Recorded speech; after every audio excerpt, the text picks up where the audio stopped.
versus Pac-Man. All right. First hit from a trampoline. Yep, and I'm pretty sure that was the green light that Forbidden One needs to not press forward for the rest of this time. It doesn't look like he's like really willing to just go in, especially against like the disjoint of Lucina. Why would you take that risk? So just like bait him with the grab of it, charge those fruits, get those hydrants down, and wow, we are playing some Pac-Man out here. Did you hear the sentence you just said? Bait with the grab? That's a thing for Pac-Man? That's crazy. I mean, like I said, sometimes the dumb option is the smart option. Pac-Man's grab is, well, it's objectively bad, but it's still a bait. It can still be used as a bait, and also can still break people out of shields. Just because it's a, like, you know, not the best option in the game doesn't mean it's not useful. All right, and thus far, still relatively even in percents. But at the same time, Forbidden One having a slight lead here. And just keep setting up the hydrant. Very patient, sort of throwing things out as opposed to actually approaching. Well, except for there. But for the most part, he's trying to keep himself extremely calm.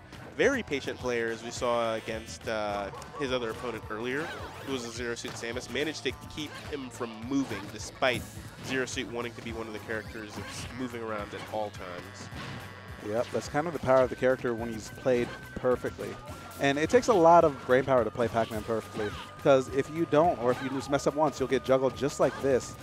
Dexter getting just the few openings that he needs to build up that stock lead, and now Forbidden One needs to make his own approach happen, something that we haven't really seen in this game so far.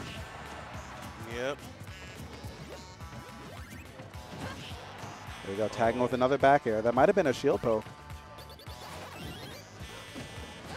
For a second, I almost thought he had a seed with that head bump right there, but Pac-Man's recovery, if he gets like, you know, enough time to set it up, it's fairly solid. Good stuff there. Good quick conversion from him. Not doing anything super risky in order to make this comeback. Trying to take it as patiently and slowly as possible.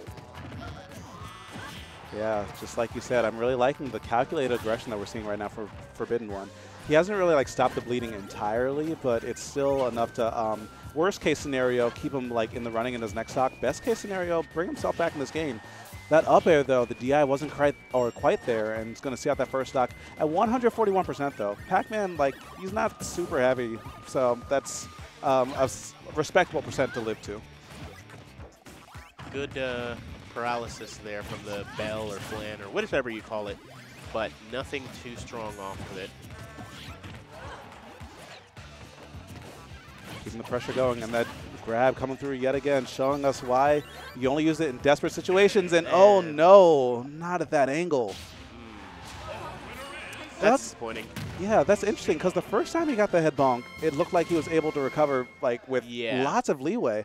But the second one, my man Pac-Man was spinning all the way into the blast zone. Yeah. I'm not sure if like it was a difference in the angle, or if it's just like sometimes Pac-Man just, I don't know, hits his head a little bit harder than other times. Yeah, I have no idea.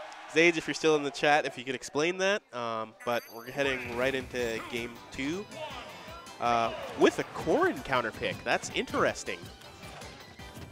Yeah, Corrin's definitely a character that, like, in the general Smash meta is starting to make a resurgence. Not that Corrin ever really left, but, like, they were never really having the results that everyone knew they were capable of. But now with MKLeo going out there tearing people up, Cosmos starting to get on the travel grind, we're starting to see more and more of what this character can do. And by proxy, we're seeing more people pick this character up. So Forbidden One, I'm interested to see what his Corrin will do, because honestly, I haven't seen a lot of Pac-Man with a lot of secondaries and do really well with them, just because Pac-Man's such a specific, nuanced character that those skills don't really transfer over to a lot of other characters. All right, thus far, once again, pretty even. Goes for the counter there. Not sure if I agree, but at the same time, Corrin's counter being one of the strongest in the game could do a bit, but I don't think even there would have. Oh, no! Oh, no, he must have been trying to hold back to try and avoid that forward air after the Dragon Shot, but he got hit with the actually most abysmal DI I've seen in a hot minute, carrying straight off to the left side, and that's going to be a big hill to climb.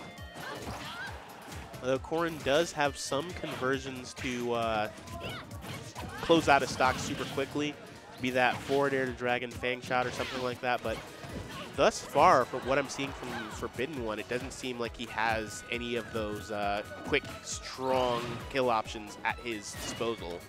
It doesn't seem like he knows those kill conversions. I mean, yeah, we've only seen it for like a minute. Yeah. In his defense. That's true. But thus far, at the very least, we do have Instapin coming out. But otherwise, it's forward smashes. See if he can make this recovery happen. Hits the ledge again. Trying to get off the ledge against Dexter is no easy feat, but he still manages to make it back.